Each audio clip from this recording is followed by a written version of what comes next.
Bienvenidos a todos a un nuevo segmento de Seduca Entrevistas. Mi nombre es Ana Paula Lisicki, presidente de Seduca, y hoy tenemos el agrado de contar con la presencia del doctor Claudio Grosso. Bienvenido, Claudio. Muchas gracias. Bueno, buenas tardes a todos. Me presento, mi nombre es Claudio Grosso, soy abogado, recibido en la UCA, y tengo muchos años de ejercicio profesional, habiendo trabajado en estudios, en la administración pública, en la justicia, en organismos y en empresas. Así que para mí es un gusto la invitación del Centro de Estudiantes para participar y bueno, dar lo que uno, compartir lo que uno puede compartir entre colegas y futuros colegas. Bueno, me gustaría agradecerte de parte mía y de todo el centro por hacerte un tiempo para conversar con nosotros y compartir nuestras experiencias, más aún dados los momentos en los que estamos atravesando con la situación de pandemia en este 2020. En primer lugar, antes de arrancar con las preguntas, y un poquito ya lo fuiste adelantando, me gustaría que le cuentes un poco a los que nos están viendo, ¿quién es Claudio Grosso? Yo en mi vida profesional, bueno, ya me recibí por ahí el 89, 88, 89, ya perdí los años, y fui como, hay experiencias distintas en la vida, ¿no? Pero en el caso mío fue como que fui cambiando cada cierto periodo, de entre 5 o 6 años, el ejercicio profesional fue variando en mí, fui cambiando. Mientras fui estudiante trabajé en la administración pública, en el Poder Judicial, en la provincia de Buenos Aires, luego trabajé en organismos trabajé en estudios grandes y después poco a poco me fui orientando hacia la vida de abogado de empresa y abogado interno, abogado corporativo y abogado interno de empresas. Así que un poco el popurrí de todos esos pasos lo estoy así concentrando en pocos minutos, pero eso fue un poco la experiencia profesional que fui teniendo. Bueno, muchas gracias, Claudio. Ahora pasando a las preguntas que te queríamos hacer en el día de hoy. En primer lugar, siendo especialista en el derecho empresarial económico, ¿cuál crees que es el factor clave que hace que el derecho y la economía tengan un acercamiento cada vez mayor en nuestra época? Mira, yo creo que hay una respuesta obvia a esta pregunta, surge de las empresas, el mundo empresario es de donde uno ve el contacto entre derecho y economía. Creo que es insuficiente decirlo así, en realidad mirado desde una perspectiva de las ciencias, las dos tienen como objeto la conducta humana, cosas exteriores, del ámbito de la economía obviamente mirado en su utilidad y su escasez, y en el ámbito del derecho lo justo y lo proporcionado en las relaciones humanas. Entonces ahí hay una interrelación constante. Por eso que es clave para los estudiantes de Derecho y también para los abogados, lo que yo llamo sumergirse en la economía, ¿no? Y eso pasa tanto en la economía doméstica, que es la primera, la fundamental, la de las familias, después de las organizaciones y empresas y también del Estado. Y ejemplos concretos, te puedo mencionar la de un estudio jurídico. O sea, hoy he montado un estudio jurídico y tener un grupo de abogados trabajando y necesitas claramente, para decirlo en términos sencillos, vivir la economía de diario, ¿no? Tener nociones. Eso es una punta. Y de la otra, por ejemplo, los jueces no pueden alejarse de los efectos económicos de las decisiones que toman. Entonces, cuanto un tribunal más alto es en la escala del Poder Judicial, más importante tiene que tener en mente los efectos económicos de sus decisiones. Y eso es clave para mí. Por lo tanto, la interrelación es muy amplia, como te menciono, aunque uno está tentado siempre a pensar que es en el mundo nada más que empresario de las organizaciones lucrativas. Pero creo que esa interrelación de muchos factores, con algunos de los que te mencioné. Bueno, y continuando con el ámbito empresarial, ¿cómo fue la experiencia de trabajar en el sector de legales de una compañía como lo es General Motors? Es una industria especial, la industria automotriz en el mundo. Yo creo que como otras industrias también que son globales, tienen primero un factor que para el abogado comienza a ser un desafío, que es la estructura matricial. ¿Qué quiere decir? Que hay un doble reporte, es decir, uno no solamente depende de las áreas legales que tiene la organización y la consulta con sus abogados externos, sino también que depende de áreas de toma de decisión, áreas económicas, directorios o el CFO o alguien en la compañía que es ese doble reporte al cual uno tiene que atender. Entonces, eso cambia un poco el esquema de la forma de pensar que uno tiene a veces cuando estudia la carrera. Otro factor para mí es que es regional o global, depende de cómo lo veas, pero estas industrias están presentes en el mercado con sus marcas y sus productos, hace que tengas que ver siempre en términos regionales la cosa. Regional no solo fuera del país, sino también dentro del país, es decir, dentro de los estados. Y eso también te hace un cambio de toma de decisiones, porque cuando tomas una decisión impacta en tus países vecinos o en la región o en los lugares del mundo donde vendas tus productos. Así que ese es un factor clave.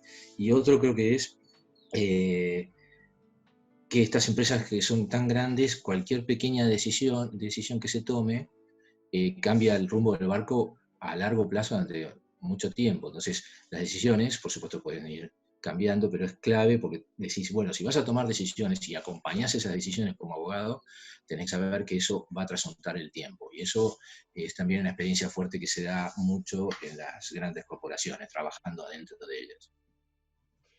Más adelante, a lo largo de tu trayectoria, comenzaste a trabajar para una empresa de telecomunicaciones. ¿Cómo fue dirigir la gerencia de asuntos de defensa al consumidor en la misma?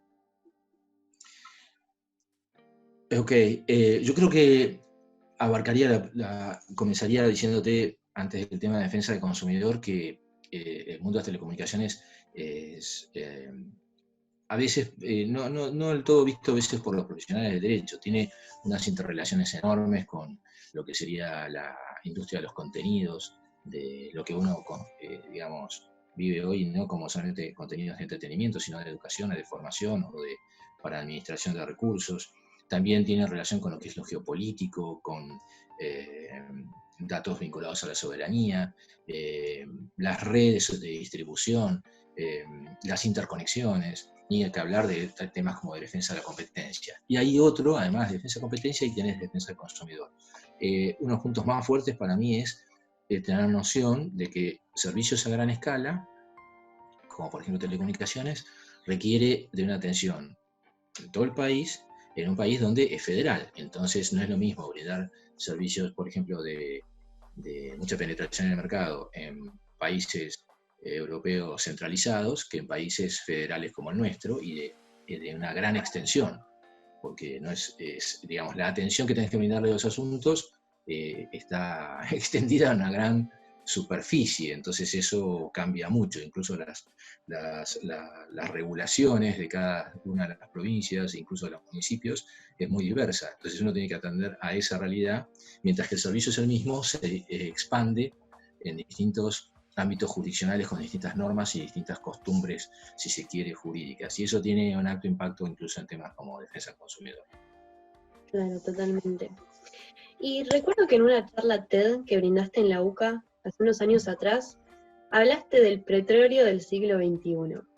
En relación a esto, ¿qué le puedes contar a los que nos están viendo sobre la relación existente entre la identidad digital y la prudencia? Bueno, este término o concepto de petróleo siglo XXI no es mío, es de otro autor, de un autor, y lo que tiene de interesante es, bueno, cuáles son aquellos elementos de utilidad y de escasez también, que van a mover mucho las actividades productivas o incluso recreativas, o las conductas humanas en general, y está vinculado con los datos. Y hay una mirada que es siempre sobre los datos, yo diría, fríos, ¿no? O sea, cuáles son los datos que puede tener una entidad respecto de mí, mi quid, mi DNI, mis datos personales. Pero ese es un aspecto, y ese creo que es muy importante y hay regulaciones en el mundo sobre eso. Lo otro, como identidad, es lo que ya desde hace unos 15, 20 años se viene dando, que es lo que uno va construyendo como identidad digital, con sus propias manifestaciones que quedan grabadas para siempre muchas veces. Entonces, esto no hay regulación que lo pueda tomar en cuenta, porque es de las conductas de las personas. Entonces, lo importante es saber que uno queda reflejado para siempre. Es un poco la idea que yo quería siempre reflejar con esto del petróleo del siglo XXI, que a su vez tiene los efectos, por supuesto, jurídicos e incluso económicos de otra perspectiva, ¿no? Pero de lo personal es el hecho mismo de cómo uno va, así como creciendo en el tiempo, también cómo uno se va manifestando y va dejando su huella en las redes. Y eso es muy importante porque es un yo digital, es algo que es como mi carta de presentación y mi carta de expresión frente a otros. Así que ese es un punto que me parece crucial en el ámbito de las nuevas tecnologías que se da hoy, que para las nuevas generaciones es algo común y de práctica, ¿no? Por último, y con relación a la pregunta anterior, ¿cómo crees que se ve afectada nuestra identidad digital con la pandemia causada por el COVID-19? El tema de la pandemia es de por sí muy sensible y toca temas que son, yo diría, cruciales como la vida y la salud en la población en el mundo. Pero el ámbito específico de lo que es eh, eh, la imagen digital o los datos personales, también llamados, los podemos llamar así, o de varias otras maneras, va a haber un impacto posterior. Yo creo que ahora no es el inmediato, pero nos hemos acostumbrado a trabajar y a conectarnos mucho más en forma virtual, y eso hace que se generen muchas proyecciones hacia el futuro de cómo va a ser el día después de muchas actividades, y también eso hace a la privacidad, a la intimidad, a los datos personales, a un mundo donde se va a utilizar, calculo yo, en muchos ámbitos, mucha mayor conectividad. Entonces eso hace a que las preguntas sobre, a partir de la costumbre que muchas personas estamos adoptando a partir de ahora, como el teletrabajo y otros aspectos, cómo se van desarrollando de la mano de la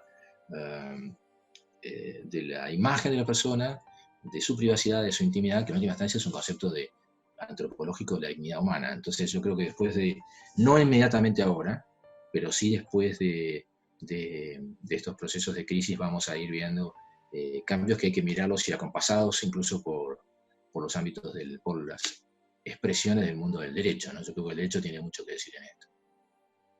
Bueno, Claudio, te agradecemos una vez más por haber sido parte de Seduca Entrevistas 2020 y bueno, esperamos poder contar con vos nuevamente en el futuro. Muchas gracias. No, le agradecido soy yo, muchas gracias a ustedes y espero que sigan con los proyectos que ustedes tienen en el Centro de Estudiantes. Muchas gracias a ustedes.